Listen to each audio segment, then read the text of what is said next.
some to the chair? I'll give a round of applause, would you? Wait.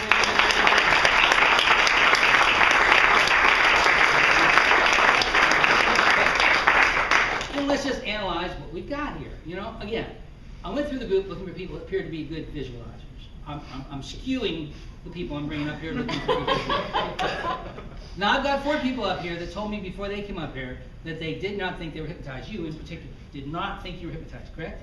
Yeah. Right? Do you think you're hypnotized right now? Please be honest. Yes. Okay, now, well, what changed? What's different between now and before?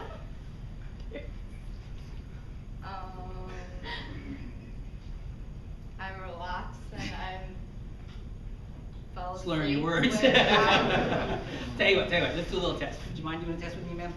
Okay. And I want you to actually do this. I want you to pick a spot like you did before, and I want you to try to stay awake. Do whatever you can, bite your lip, grit your teeth, do whatever it is you want to do, but I really want you to try to stay awake. And when you're really, really, really trying to stay awake, I want you to nod your head just to signal me. Good, sleep, thieves. Okay, that didn't work out so well. Maybe she's not properly motivated. Are you a producer? One would say so. Okay, it's debatable, but are you in production, ma'am? Yeah. An agent? Yeah. Yes. Okay. What motivates producers? Who thinks money motivates producers? Can I see by show of hands? Well, if money was this wonderful motivator, you'd all be top of the table, correct? You'd all be qualifying for counsel. If money was this great motivator, you'd all be writing at least 100 lives a year. Clearly, there's something other than money that motivates a lot of people. And what you're seeing here is a young lady who has a little battle going on in her head between her conscious and her subconscious mind. Consciously, she was trying to stay awake, but maybe she wasn't properly motivated. So let's see if money really motivates her. Here's the deal. I'll give you $50 if you can stay awake for 10 seconds. But here's the rules. I need you to pick a spot to look at, and I need you to nod your head when you want the 10-second clock to start. If you can stay awake for 10 seconds, I will pay you $50. Fair enough? Okay, take as long as you need, but just give me a good, clear head nod so I know when the 10 seconds starts. Good, sleep, thieves. All right, so well, maybe this is not a good motivator. Maybe $50 is chump change, right? $100, okay? Take as long as you need, bite your lip. Take as long as you want, as long as you need. But I do need a clear head nod to know when the 10 seconds is going to start. Oh, good. It's all right now, beautiful. Loose. Okay, loose. I want you to clasp your hands in front of you. Clasp your hands. Beautiful. Now, tight. Fused, sealed, locked as if they were fused, locked as if they were carved from a single block of wood. 3, 2, 1. Locked together. Try to pull them apart. They are stuck, fused, sealed together. Eyes wide open, count of 5. Those hands are still stuck till I touch your forehead. 1, 3, 5. Hands still stuck till I touch your forehead. Let's try something different. Try to get your hands apart as hard as you possibly can. I'll tell you what, I'll give you some leverage here, some advantage. Maybe sometimes a little bit of leverage makes a difference. You can get those hands apart. I'm wearing a dress. Okay, well, you probably don't want to do that. But try as hard as you can to get your hands apart. So whatever it is you need to do, any leverage, you can try to pull it apart if you want to. Give her a hand there. Now, what's going on there? I don't know if you can see, but they're fairly white-knuckled there. Again, you're seeing the example of a person who has a battle going on between their conscious and their subconscious mind. I assume that $100 would be something she would consciously want to get. That was some kind of a motivation, right? But at the same time, she had something in the back of her mind that said she was going to respond to a suggestion. Battle between the conscious and subconscious, which part won out? An overeater looks at a second piece of cake, says, I'm not going to eat it, it's empty calories, it'll make me feel guilty, I'm not going to eat that cake. Same time in the back of their mind, they're saying, you always eat 2 pieces of cake, who wins that battle? Smoker says, I don't even like smoking anymore, I'm going to quit. Back of their mind, they say, you're a smoker, who wins that battle? Some of you are sitting here saying, I'm going to reach the quota buster goal that I wrote down, and at the same time, you're telling yourself in the back of your mind, I don't think so. Who's going to win that battle? If you don't have your unconscious mind in line with what your conscious goals are, you often turn into your own worst enemy. I want you to really seriously try it. They're looking at you. Don't fake it. Be serious. Try anything you possibly can. Why can't she get her hands apart? Because right now she sees it as carved from a single block of wood. Is that a logical thought? Is it carved from a single block of wood? Is it stuck? It doesn't have to be logical. Doesn't have to be correct. You just have to believe it. And if you see it and believe it, that's the way you're going to act.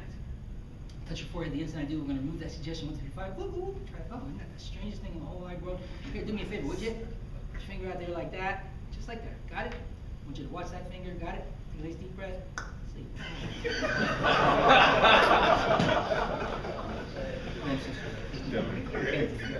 Now, Mackenzie, I'm saying you don't be scared. If you're scared, I'll play with him.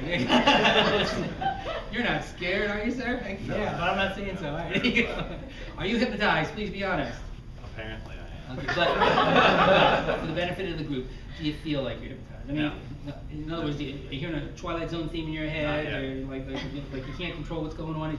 I always feel that way. Always feel that way, okay. But it kind of feels like you're perfectly wide awake and everything's perfectly normal, right? Absolutely, yeah. Good, sleep, deep sleep. But clearly there's something else going on. Deeper, more relaxed, deeper, more relaxed, deeper, more relaxed.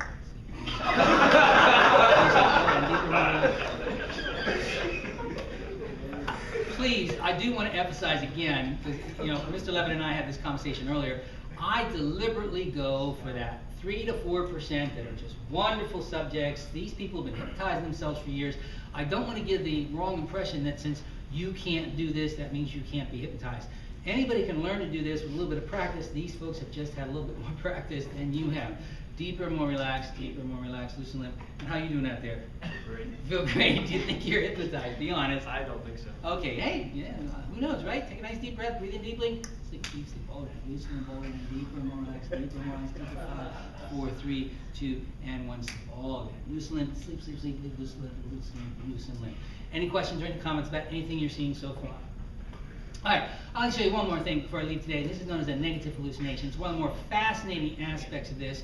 Only the person whose shoulder I'm touching, deeper and more relaxed. In a moment, ma'am, I'm going to remove one of your shoes. I'm going to take your left shoe off your foot. As I remove your left shoe, I want you to use your incredible imagination. Imagine that shoe is being erased from your mind. 3, 2, and 1. I want you to imagine that shoe is being erased from your mind. Loosen limp, deeper and deeper, more and more relaxed, more and more relaxed, more and more relaxed. Loosen limp, loosen limp, loosen limp, loosen limp. Now squeeze, tight. Tight, tight, tight, tight, tight, tight, tight. Excellent. In a moment, I'm going to count from 1 to 5. When I reach number 5, you're going to sit up straight in the chair, eyes wide open. All of you are feeling wonderful, refreshed, relaxed. However, only the person whose shoulder I'm touching, you're going to look down and discover your shoe is missing. Since it's been erased from your mind, totally erased from your mind, you're not going to be able to see it, feel it, experience it, find it. No matter where you look, no matter how hard you try, that shoe simply does not exist until I come up and touch you on the forehead. You're not going to find it, see it, feel it, or experience it anyway until I touch your forehead. Let that suggestion sink into the deepest part of your mind. Everybody, eyes wide open, count of 5, feeling fantastic. 1, 2, 3, 4, and 5. Sit straight in chair. Round of applause for these guys who are great.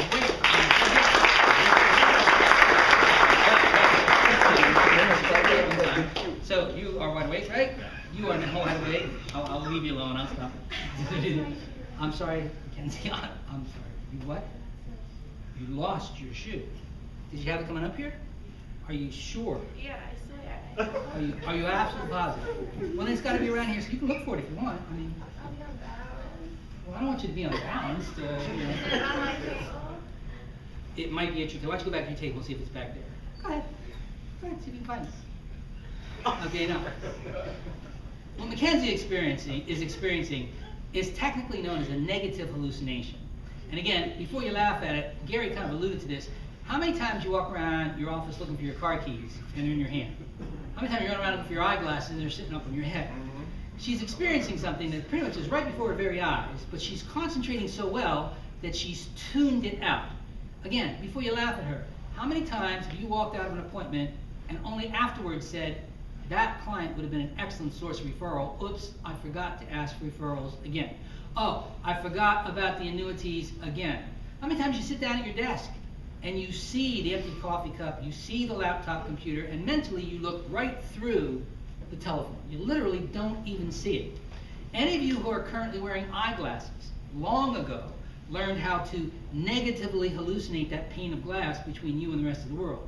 You no longer see it anymore. You look right through it. Negative hallucinations are not uncommon, but in applied to business, when you tune out referrals, you tune out the telephone, you tune out certain product lines, tune out certain type of clients. I can't deal with high income, high net worth people because I just can't relate to them. Same thing. Why don't you come on up here, Mackenzie? Have you found it yet? What a bummer. Did you have it when you came up here? Yeah, 'cause I wasn't walking like this. Let's try to help Mackenzie, okay? Mackenzie, I'm telling you the truth, and I'm going to ask you guys to verify this. Is it not true that her shoe is within 1 foot of where she's sitting right now? Isn't that the truth? Yes. Yeah. 1 foot of where you're sitting. Honest. See if you can find it. It's important. I can't really go on until you find it. Isn't that the most fascinating thing in the whole wide world? If I gave you $100, could you find it? Try, go ahead.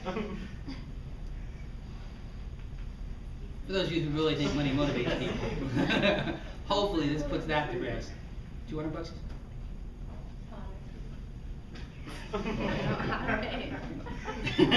Sweet. Any other questions? Any comments? Any questions at all about this?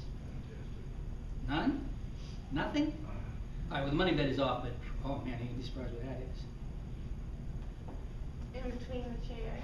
No, in your hand is where it's been actually. Maybe at the moment, you walked around with it the whole time, Mackenzie. Don't you realize you did that? Are my hands heavy? Yeah, I guess so. I guess that's why your hand was heavy. And why couldn't you just tell us where the shoe was? I didn't know where it was. You honestly didn't know where it was? Do you have any idea what this is? An L?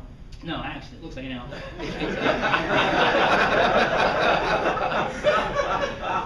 It's a gun, but it's not a gun that can hurt you or anything like that. This is called a sleep gun. When you shoot people with this, they go into a deep hypnotic sleep.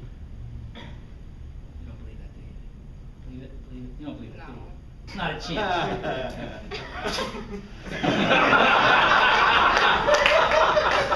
But Mackenzie, you have been such a good sport. I am not going to shoot you. I'm not. I'm going to shoot that picture over there, but it's going to bounce off that picture. It's going to hit the back of that wall. It's going to ricochet off that window, and then it's going to come straight at you and put you into a deep hypnotic sleep. Would you be willing to bet $100 that's not going to happen? You could. Well, let's see what happens. Fair enough?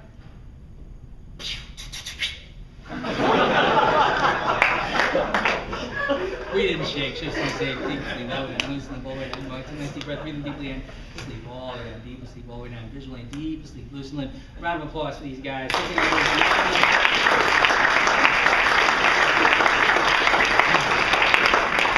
Now, no one, I've done my best today to be as open and upfront and honest about all this as I can. No one has asked me a single question. Has anyone got any comments or questions about any of this before I end this? Sir. How do we do this more to ourselves intentionally? Practice. We know we need to get there. It's very simple practice. If you would devote 5 minutes a day, every day at the same time. If you're going to do it right before you go to bed, that's fine. Try to do it every night right before you go to bed. If you do it right after you wake up, fine. Do it right after you wake up. You're going to do it at lunch hour. Pick one 5-minute spot. Pick one goal at a time. Don't try to stop smoking, lose weight, $1 million. Pick one thing at a time. You know, in this case, quota buster goal. And do nothing to try to keep your head clear as you focus visually, seeing yourself achieve that goal. It's not going to be easy for most of you the first few times you do it. You're going to be thinking about what's happening. Your head is in the clouds. You know, you're going to have to drag your attention back, but the more you do that, you get better and better at it. Most people take some 4 or 5 trials, and then they'll just say, I don't know how to describe it, but all of a sudden it's like, zoom. All of a sudden I could put my mind there and keep it there. And that's when I started seeing results. So the more you do it, the better you get at it. And wouldn't it be nice if when you walked into that client's home or office, or they into yours, that all the nonsense flew out of your head, and the only thing you were thinking about was that person sitting in front of you, their wants and needs. That's when you truly become client-oriented, I think. Talk to very famous entertainers, and they'll tell you, had all kinds of problems in my personal life. When the curtain came up, it was nothing but my audience. The curtain went down, I went back to worrying about my problems again. But during that space of time when I was performing, the only thing I thought of was the audience. And that's the state of mind you want to get when you're talking. The only thing that's important is them. Did that answer your question? It's just practice. Yes, ma'am? I have a kind of a random question, or what you would call I'll give it. you a random answer. Maybe there's a term for it. I used to, when I studied in college, play music in my ears to read, so I could focus more. And I actually don't even hear the music, but I study better when I have something trying to interfere me, so I can ignore it. It's really weird. I don't know. It's not weird. There's actual evidence for that. You do have two hemispheres in your brain, and you do have a left and a right hemisphere, and there are some people, myself included, who have a tune going on in their head all the time. At any given moment, you ask yourself, all the time, there's something going on inside my, yeah, and did the same thing, you know, I had to have something playing in the background to occupy that part of my brain, so the left hemisphere was free to do what it had to do. There's actually, you might want to refer to an article that was written in 1970 by a guy named Michael Gazzaniga, known as the split brain in man. He refers to that phenomenon exactly, and it's not odd at all. You were tying up your right hemisphere to free your left hemisphere to learn faster. Yeah, because I've been almost hypnotized before, like this time, Mhm. but it's almost like I can't be, but I'm. That if I played almost music in the there. background, you would. What is that? What is that? I don't know. Again, there's a So I just cacophony can't going on wrap my inside your head, mind. and you've got competition between the left and the right going across the corpus callosum. I don't mean to be using technical terms. It's not uncommon. It's a sign of bilaterality, which means that you have both hemispheres activating. Some people tend to be more left hemisphere than right. Some people more right than left. Some people are bilateral with respect to representation, and it's actually an advantage. It would indicate that you'd be haptically oriented, that you do a lot of things with your hands, probably have great music appreciation, like you're very much into dance, acting, things of that nature. That's what you would see with a person who's bilateral with respect to yes, sir. If you left them alone, how long would they be out? As long as they wanted to be. If I walked out, So you had a babysitter. well, if I walked out the door, chances are they would all know it, and one of two things would happen: either they would fall asleep, regular sleep, and wake up sometime, or they'd come out of it a few minutes later, like, where did he go? You know, they're not unconscious. They hear everything that's going on. What's cool though is that it's being videotaped. If you speed this videotape along, put it at high speed, you'll see they're not moving around the chair. Now most of you are. Most of you cannot sit still for any more than a couple seconds before some part of your body moves. These people don't move at all. And eventually, give them 5 minutes or more, they start breathing together.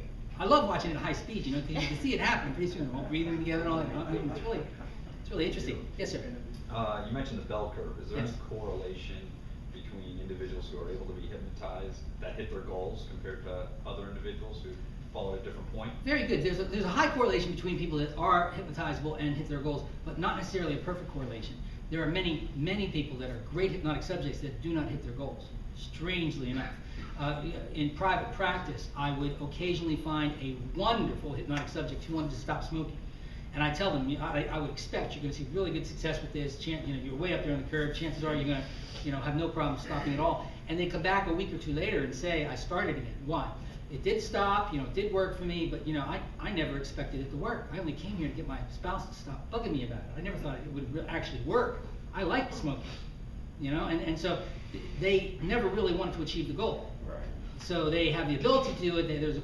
Obviously, they have the talent and the skill to take it, but they didn't really want to do it. And you'll find people in business that are great hypnotic subjects, but they don't go out and necessarily become top producers because of it. There is a correlation, but not as high as you would think. Sure.